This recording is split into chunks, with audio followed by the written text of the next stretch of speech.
Hi, I'm Kristin Davis, and I want to know, are you a Charlotte?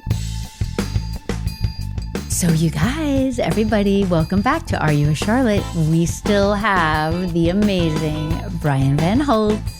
What worked so incredibly well for the part of Wiley is that you knew the character that you were playing, but you weren't that. Right. So there's a sweetness underneath where you totally understand why Charlotte is so excited and so into you, right? Yeah. And then this kind of goes in a horrible direction. And thank God she got up, because I was like, I don't remember what happens now, because I blocked this whole part out, right? And thank God I get up and very politely leave. Thank God, right? But you to me, that's a great combination of when you know the milieu that you're playing, like the life, the people, what they're like, but you're not actually that. Well, of course. Well, thank you. I certainly hope not. And that,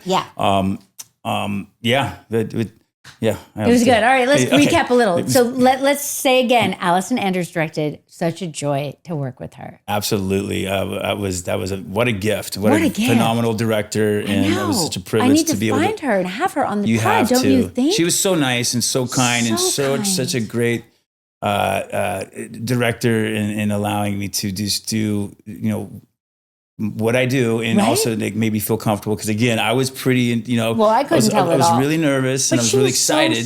So sweet, like so positive. I had never had a director just be like, "Good, baby, good." Right? Do you remember how she'd be like that? She'd be like, very nurturing. Yeah, I felt great. Yeah, exactly. You'd be like, "Okay," right? She'd be like, "Let's just do it again." Like so easy. I love her. Love it so much. Me too. And then Darren Star wrote this, which I didn't realize at this point that he's still actively writing. I thought he was kind of a little bit moving on to his next show, but no, he's still around. He's writing, which is cool because I love this episode. He wrote that line, I bet. I bet he did. Let's not even think about that anymore. Are we going to avoid that? So keep going. What else do you have on your list? Can I say, I have the whole show on my list. It's a lot, but we're going to talk about the important parts. So one of the things that I love when I'm rewatching, you have so many feelings watching. I mean, I do as an actor, but also just as a viewer, like it lets me be objective as a viewer. So when this episode starts and it has those beautiful shots of New York in the spring. How great was that? The whole opening of it, I felt the same way when I saw that, when I rewatched it. The whole opening of the episode, it's a thing. Springtime in New York is so special, and they're so beautiful. Right? First of the shots that she was using, but it's that vibe, it's that feeling, and I know you know what I'm talking about. Yeah. The town just goes from it's such a positive energy and magical. The vibe, it's magical. So magical, and they captured it. They did. So right at the top of the show, you're just flooded with feelings. I love that. I'm so impressed by us, in retrospect. It's amazing. So we hear Carrie, she's giving us a voiceover, and she's talking about how she wants to tell Big that she loves him. This is what her theme of the episode. Each of us we're now getting to where the kind of themes are playing into each character really, really well, weaving them together, which I thought was great.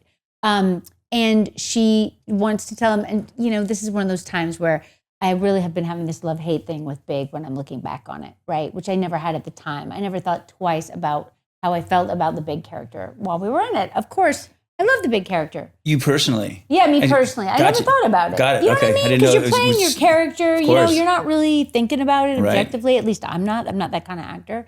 But when I look back on it, and also everyone has so much to say in social media about that, which I totally get. And sometimes I just hate him passionately, like that withholding guy. Yeah. It was such a thing we all went through, and we just thought it was normal and whatever. It's still happening, obviously, but like at least there's conversation around it and deeper understanding, I think, of like that you need to ask for more and or walk away. You know what I'm saying? Like simple things. I know I'm not that guy. I'm the exact opposite. I don't think you're that guy. Yeah. But probably to a fault. But yeah, I hear you. No fault. I hear you. This is one of the times when Big is actually adorable. Thank God. I right? thought the same thing. Good, when I saw Chris Noth, I actually I hung out with him a bunch of times back in the day. And, I'm sure you did. And but there's a moment where I hadn't seen him be vulnerable. Yes.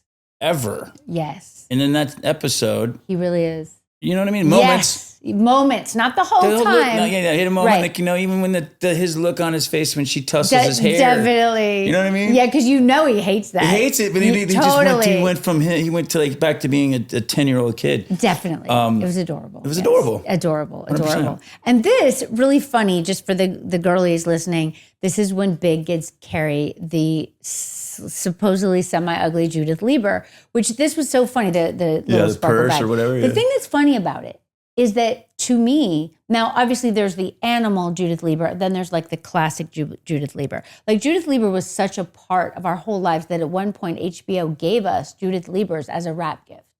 But they weren't I'm animals. acting like I know what Yeah, Judith I know, Leiber you don't is. care. You don't care. I'm just it's nodding. adorable. It's adorable. But it's funny because, and also in the movie, it ends up being a huge point because my little fake child puts Carrie's phone in her cupcake, Judith Leiber, that I have bought her like a $4,000 purse to go to the wedding, which is insane, but very Charlotte. And that's why Carrie doesn't get Big's calls when he's not going to come to the wedding. Gotcha. I remember in now. the Judith Leiber. So Judith Leiber is a huge through line for our show. But it's funny because Carrie's so upset about not liking, it's a swan, right? Is it a swan? Is that what it says? You can't really even tell what the heck it is. It's an animal. I thought it was a duck. It looks like a duck, doesn't it? When I watched it, I'm like, what is that? And then they go to this party where all the women have different animal, and it's on Park Avenue, and Carrie hates Park Avenue, which is interesting, right? Because Charlotte ends up living on Park Avenue. I was like, oh my gosh.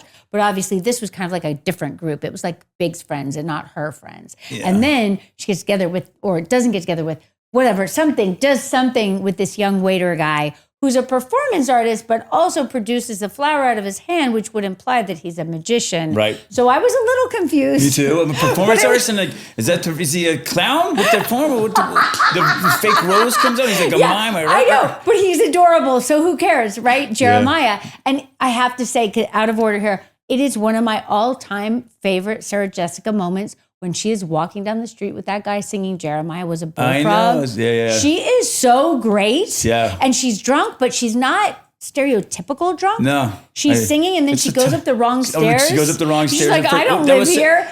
It's so good. I believed it. I thought the same thing when I saw that scene. I go, and she and that guy, whoever his name is, I mean, incredible. Sam Ball. Great. Yeah, he's great. I didn't even get to meet him or work with him at all, I don't think. Yeah. But I was he's hung out with him for a few times. Good. He was a sweet guy too. Oh, he seems like really a sweet guy. Yeah. And she had great chemistry with him. 100%, yeah. He was good. Very handsome dude too. Like he's like and a movie star. Funny and loose. Yeah. And it's interesting because at that point, so Big has started out being adorable, and then we go to this party and he's super not adorable because he's like with these uptight people, right?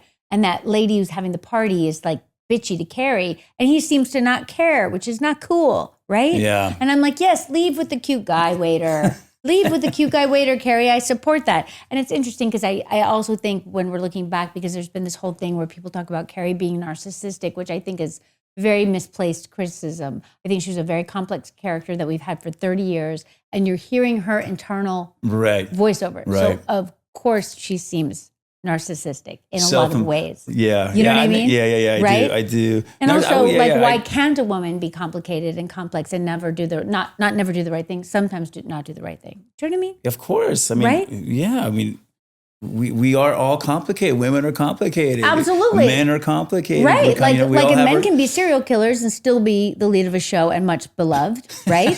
Do you know what I mean? You've played one. Yes, exactly. You know? Exactly. Yeah. It's a very common thing. And everybody's like, that's the hot actor. The one who plays the serial killers. You know? It's weird, right? If you think about it. It is. You know, we all have our quirks and wrinkles. Of course. So. And what kind of interesting character wouldn't? Exactly. Right. So then, okay, let's keep going. So I agree with you. That's Thank unfair. you so much, Brian, right? I mean, it's unfair. I think it was unfair at the time that there was kind of a general kind of a sexist conversation about these four women talking about their sex lives. I mean, obviously we still succeeded, but to us, we just heard the criticism of like kind Isn't that fascinating though? Yeah, the division. It was interesting to see what, it did.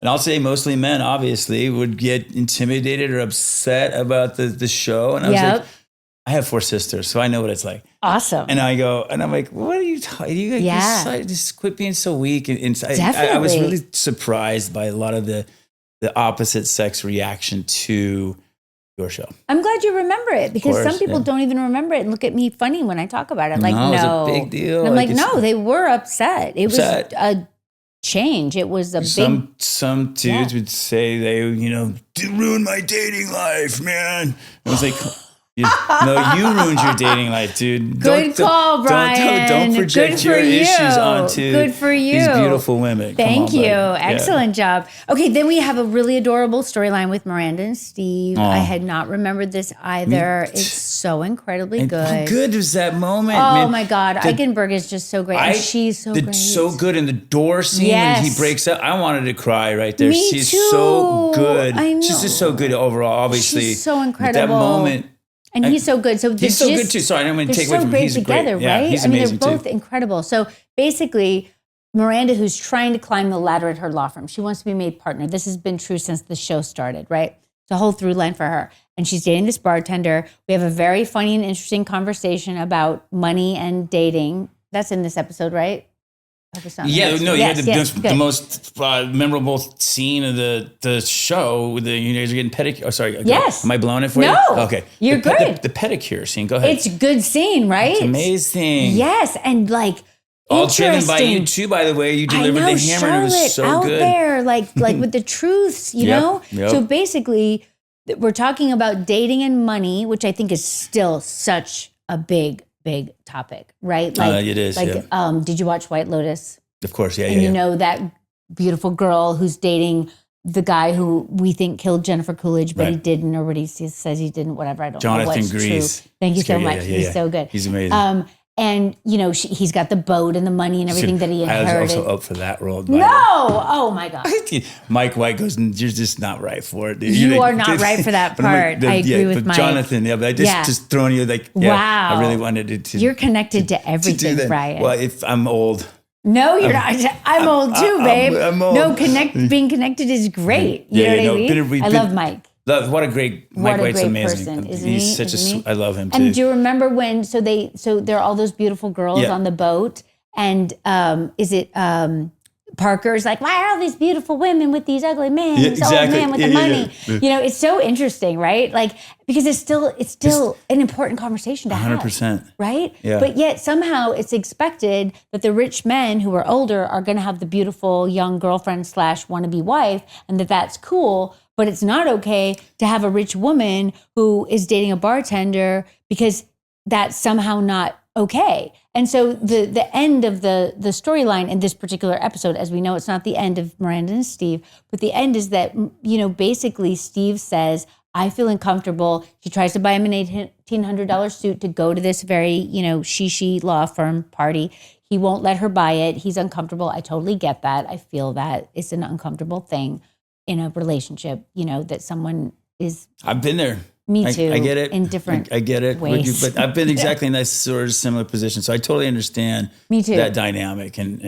But go ahead, because there's a brilliant. Well, because when he comes and says to her, he comes on the evening that they're supposed to go to the party and she's ready and waiting. And he comes and he's wearing jeans and a t-shirt. And she says, why are you dressed like that? And he says, I can't go. I took the suit back. I couldn't afford it. And she's like, oh, but and then he goes, you're an amazing lady, I believe he says. And she goes, are you breaking up with me because I'm successful? Basically. And he says, no, I don't mean it like that. And she's so emotionally present and moved and upset and devastated, really. Because it's true. It's like what her line was, I'm being punished for being successful. Yep. For a woman. And that's pretty profound and there's a lot of truth to it, obviously. I so relate.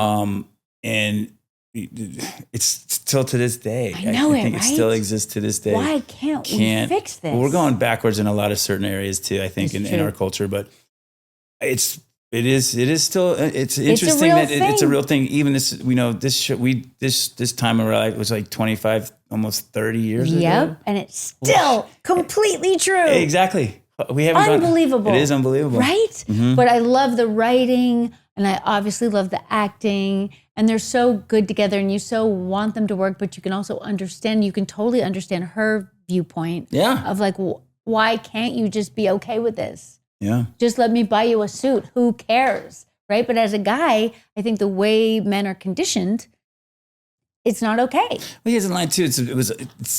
I get it. But it's also came off. It's like also pathetic and weak. But he's like, I don't feel good about myself when I'm around you. Right. That's so sad. I'm like, ooh, well, that's your issue. Right. It's not hers. True. True. And obviously I can't remember the details of how they come back together. I can't wait to see. But he's also valid to have those feelings. Yes. It's a very complicated, yes. dynamic. And us humans are complicated. For sure. But I totally understand what both those. Me too. And I think society, does a number on people, and like the idea when Charlotte says to the girls, you all are pretending that we live in a classless society, because they're just talking about money and they're not talking about class. Mm-hmm. And I say, you can't think about being with a guy whose income is based on tips, which is like so practical and weird. Like I would never say that in life. Do you know what I mean? It would never occur to me in life. Yeah. You know what I'm saying? But Charlotte's going to be practical, and she's obviously got her end game in mind, and she thinks other people too should have the same end game, whatever. But it is true, I think, still today that the class situation in America is complex and not worked out. It's hard. You said you did. Yeah. What is it? It's hard to date outside your class or something. Right. And also I say, you're ignoring, because they're just talking about the money, and Miranda. Samantha's like, it's totally, that's not true. Women should be able to be successful and date whoever they want, whether they have the money or not. And of course I agree with her. But then Charlotte says, but you all are forgetting class. You're pretending that class doesn't exist. And that's a really true point, I think. And I think part of what's happening in America currently, culturally, is based in the fact that we have a society that's based on like achievement and class based on achievement, which is not great. It's I agree. not a great way to be. No. I know. And that's the other thing you got to really respect when I look back at these episodes. Like we go to some places like bam. You know what I'm saying? Like all of a sudden we're in deep, like we're getting a pedicure, and I'm like, well, you're all thinking that you don't live in a classless society. And Charlotte's supposed to be like the, kind of naive one or whatever, but here she is with the truth. No, you that's a through line throughout the whole show, and every season and all the episodes. It's very smart in the writing and obviously the acting, but very what's the word I'm trying to look for? Socially relevant with our current culture at that time. Yes, and kudos to our writers. Yeah, man. and you were definitely like going there. I know, there wasn't a lot of boundaries too, which was great. It's true. So wait, this is when you come in. I just want to mention how cute that art scene is when you want to buy the fire extinguisher. It's hysterical. I mean, it's so good. The writing on that in that moment is, and it's. I collect art too. Right. One of my best friends is a big art consultant. I'll say. So right. I have a lot of experience in that world, and I do. Some of the ridiculousness of what, right? Like, isn't there a banana peel on a wall? Is that in those commercials with the Chris's? That was a real thing. Yeah, right. It's real, right? So, but yeah, I mean, some of the art that it's funny. So you're not wrong to think that fire extinguisher in the wall might be the art, and that's the one you're going to buy. And Charlotte wasn't wrong either. By take it, someone's going to think it's exactly. You should take it. They'll think it's Jeff Koons. Yeah, I know. You could have taken it out and sit in the middle of the table, and that's totally, or just put a frame around it. Put a frame around it. You know what? It becomes art if you just put a frame around it. Totally, that's amazing. Totally, but you're so funny, and you keep your cool, which I think is so amazing. Like you're so naturally just cool and calm and collected. And I'm so like goofball Charlotte, which I really enjoyed watching. You know what I mean? Like it took me back to the 90s so much. Right. Did too. Me too. Yeah. I love it. And you're so good. Then all of a sudden we're in the car making out. I mean, man, it was like smash cut. I mean, wow. I know. I forgot about it too until I watched the episode again and smash cut to the limo scene, and it was it was well, yeah. That's what you did back then, right? I was like, whoa. Yeah. Just jump on in there. No intimacy coordinator, no discussion. An intimacy coordinator. Yeah, no. Just go. We didn't have that back in the day. We didn't. But it was fun. It was good. You made me feel very, because it's awkward. This is, I mean, it's strange. Yeah, and it is a weird thing, but you're so cool. Thank you. You made it very, very comfortable and glad. And enjoyable. And I'm glad. Yes, I enjoyed it. There was, to be honest, there was a crush for sure. I was definitely a fan. Oh, that's sweet. And I'm a Charlotte for sure. Oh my God! I have a type. If you see my history a little bit. I have a type. It's pretty much. Yes. You see my wife. My wife. I can't wait. I can't wait. I'm so excited. I'm so happy for you. But I definitely had a crush back. And thank God, if you hadn't been dating Amanda Pete, I don't know what I would have done. I would have lost my cool in every which way. Do you know what I mean? Right? But I had to keep a veneer of professionalism on top of it. Well, I tried. Me too. But it was fun. You made it very comfortable in an awkward, which most of the times those scenes can be incredibly awkward and weird. But it was there was a chemistry it was great. It was great. Which is why I think that's really the only part of the episode I remembered. Selective memories. Is there more? Or no. Yeah, no. There's that crazy bar scene. So this is also when we get to Samantha's kind of bonkers storyline, which I also didn't remember, where she's dating this very wealthy man who has a servant. Oh my God, the servant's so funny too. What's her character's name? It's Some. Some was hysterical. Funny. But it's scary, okay? It's scary. So basically the gist of that storyline is that this man is like, oh, Some is going to take such good care of you. And the second he's gone, she's like, get out of the bed, whore. Like at one point, he's like, you slut, you whore. You're just like, oh my God. And it was so real seeming. So real. And the actress was so good. I don't know her name, but anyway, she was... Gina? Gina, you did a great job. And phenomenal. It's very terrifying. And Samantha, of course, is very scared. But there's also this whole facade where she's acting one way to her boss and the other way to the woman with her boss. And then the very end, when I think he's in the shower. And I guess the lady who works at the house, I hate to say the word servant, comes in and is just like, get off the sheets. I have to wash them. But she finds a condom wrapper. Oh, is that what it was? A condom wrapper? Yes. Is that the time? Yeah, it must be. I feel like there's a couple scenes with her where she's mean to Samantha. And then the guy comes out and then the lady pretends that Samantha hit her. Yeah. Devastating. I mean, awkward and awful. But I mean, these kind of things happen and it's kind of scary. Yeah. You know what I mean? I can imagine. I haven't had too much experience with the servant life. I haven't either, not the servant life, but like I'm complications with people. Like I had this guy who was doing like, what do you call it? Like putting in my video, audio video, what do you call it? Yeah. It's like a word. Yeah. There's a word. AV. Yes, AV guy. Audio visual, yes. AV tech guy. Oh, yeah. And because I'm a woman, single woman who owns my house and pays for everything, right? And I also have, I think at the time I had an assistant that I had him. So he'd been dealing with the assistant, but one day I came in, he was still there and his people were there like installing wiring or something. And he didn't know who I was. And I was, wearing my regular, very unimpressive clothes. And he just turned to me and started talking to me like in such a mean way. I was like, what's going on? You know what I mean? And I could see the guy behind him who worked for him knew who I was, right? But he did not know who I was. And he thought that I might have been the assistant or a different assistant maybe. And he was like, mean as anything. Oh, no. And I was like, oh my God, what do I do? What do I do? So I was like, should I go and come back? And then he was like, well, I don't know the billing. No. And I was like, well, I'm the billing. I'm the billing. And then you could just see his face just like, oh no, I thought this was a different person. And then he changed back to the person that I'd previously seen, which was super polite. But that's awful. It is.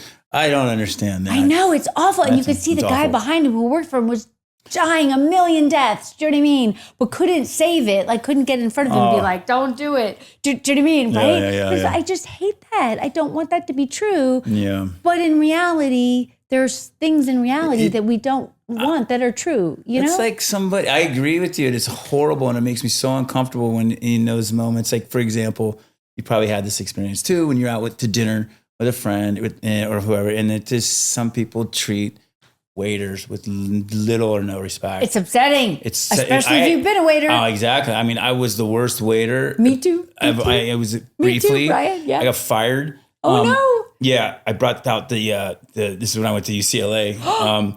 I graduated right around the corner, by the way. We're in my old stomping grounds. I didn't. The fajitas weren't sizzling enough. Oh my god! And the guy goes, "Take them back," and I'm like, "They're hot enough. You eat them."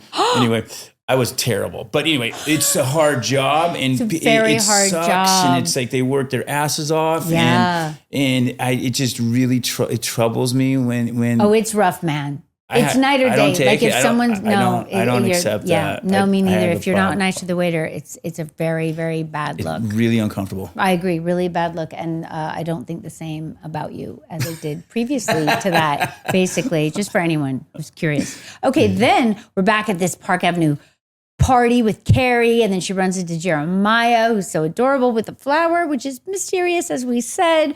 And then we go to, the poor Samantha, Miranda. I mean, there's really a lot of sadness when you look at this episode, which is interesting because it starts with just that love of the spring. That's right. I didn't even think about that. You're right. Yeah, but now that I'm looking at, that's the other thing when you reflect back, like how much we could pack into 22 minutes.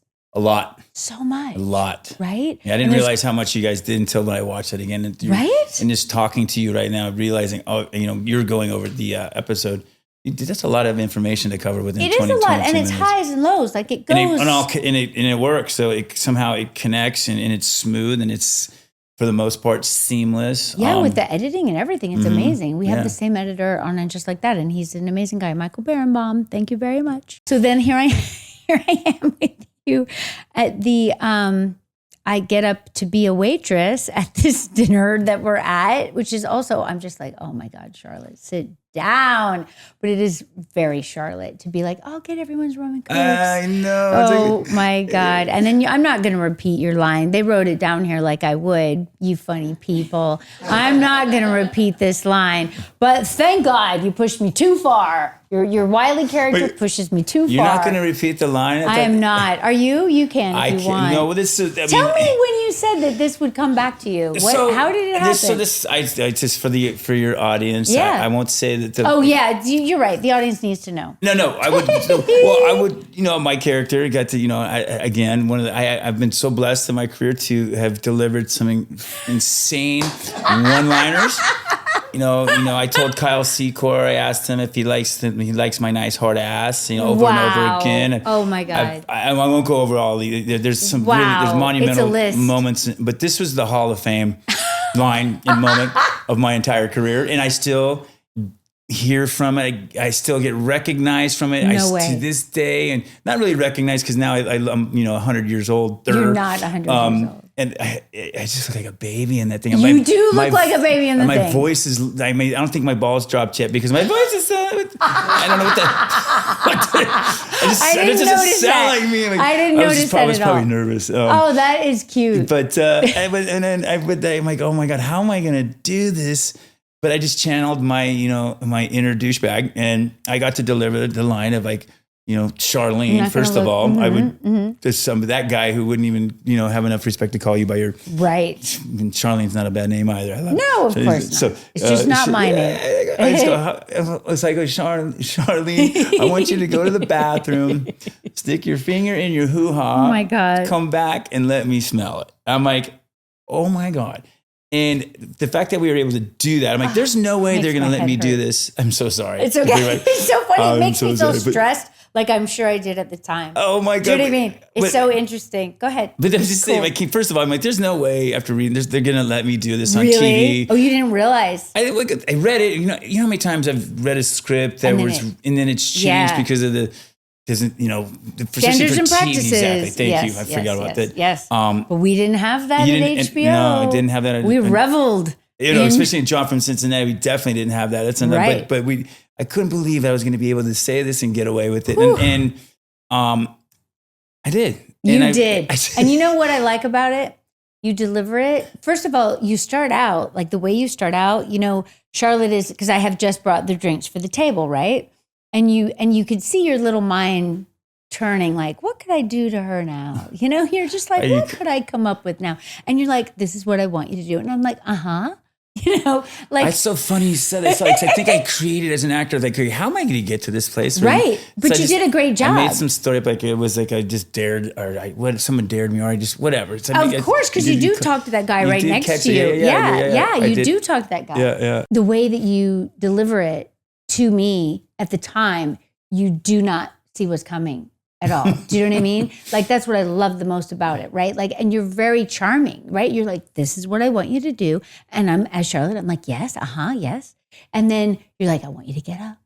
I want you to go to the bathroom. I'm like, And I'm still halfway. I'm still like, well, this is interesting. You know what I mean?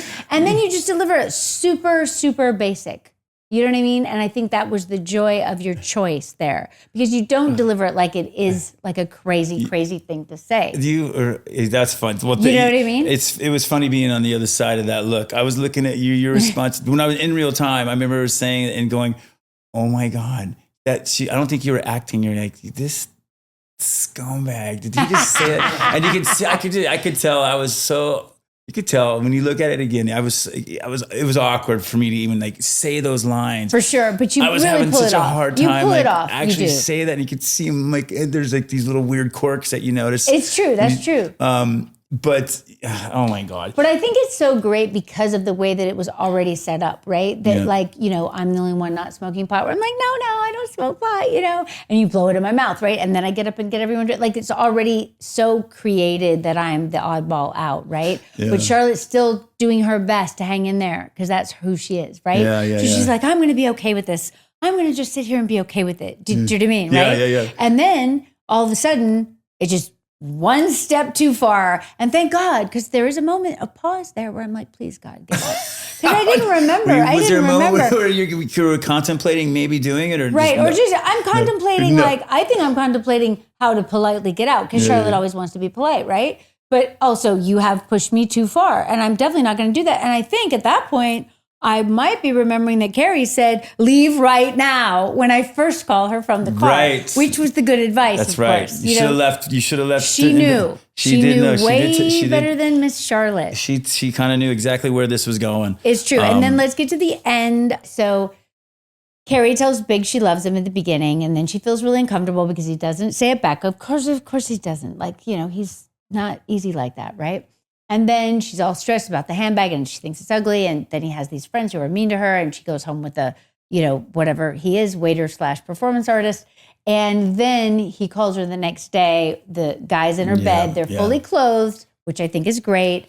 And she doesn't remember because she was drunk. And he calls her and he says, I just have to tell you that I have to do something I have to do things in my own time. Yeah. And she's like, okay. And she's hungover and feeling guilty. He doesn't realize this. And then he goes, doesn't he say, I do fucking love you? Yes. Which is like, so okay, all right, him. yeah, exactly. Yeah, it's so him. But it is satisfying for her because he does do it in his own way. Right. You know, and he sticks to who he is, really. That's a good point. Right? Yeah. I mean, he came around. He did, in his own way. In his own way. It's never going to be easy. No, and there is some validity to doing things in your own way, whether, you know, you might ruffle some feathers or you know, swim upstream or go against the current. But yeah, well, you don't want to get pushed into a corner or whatever. You got to be your authentic self. And I think, you know, how often are we pretending to be or participating in behavior or something that's not necessarily our authentic self, but we're trying to make somebody else happy or feel good. And, absolutely. You know, but that's what Carrie does a lot of. And that's what I see when I look back on it. Not this narcissistic Carrie, but a Carrie who's like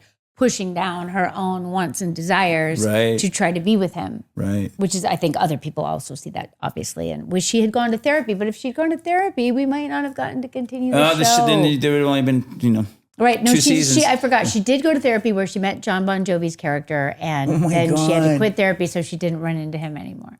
That was just is it coming? It's coming, isn't it? It's coming. You getting John Bon Jovi? John Bon Jovi was, no, he doesn't want to do my podcast. Oh. I know. I don't know why. Well, maybe we could try him. We're gonna circle back with John Bon Jovi. Okay, great. Let's circle back with John Bon Jovi. We're gonna do it. Let's do it. You're a joy, Brian. It was so good to see you. Let's discuss more in depth. Are you a Charlotte? I am definitely a Charlene. You're your That was own Wiley version. Ford, by the way, just for the audience. Got it. You're your own version of Charlotte. I was Wiley Ford. I am definitely a Charlotte. That's a great thing. Oh my God, big time. I don't meet many men who are like, yes, I am a Charlotte. I love that so much. Yes, Good for you. You trust? I mean, yeah. Look, Yeah. I have a type, and it's Charlotte fits that type. Love it. Love it so much. Yeah. We need nice men to be Charlottes. Oh, really? It makes the world better. It does make the world better. I didn't know we had a shortage of Charlottes, but I think I'm gonna now. I'm on a mission now. I'm gonna correct that. Do it. Yeah, Charlotte, Thank you. Charlotte Nation. Here we go. Right? Charlotte Nation. Charlotte Nation. Yes. That's the next podcast. Yes. I do want to, before we go, Yes. real quick story. Just so you Anything. said that damn line, man, comes back, and everybody knows. Like, it's probably I get recognized or people want to talk about the most. No way. Especially with the female audience, that for Got sure. it. But after it aired in New York City, walking down the street, construction dudes, which were the construction guys, and either they're working for the city or they're part of the building. I don't know where they were building something, but it was men like that weren't known to watch the show. Of course. Yeah. Anyway, these dudes, and I felt it. You can't even feel the dudes look at you and recognize you for a second. And they waited till I got far enough away. Hey, dude, did you smell it? Oh my God. I heard that more than one time. I've heard it multiple times in the street. Yeah, once like at Costco. That's once so on the embarrassing. streets. And hey, man, did you smell it? Oh my God. I'm like, Oh how do you my God. respond to that? I'm like, No. I'm like, Just say no. I know. Well, no. I'm like, yeah, I did. Phenomenal. I mean, what do you do?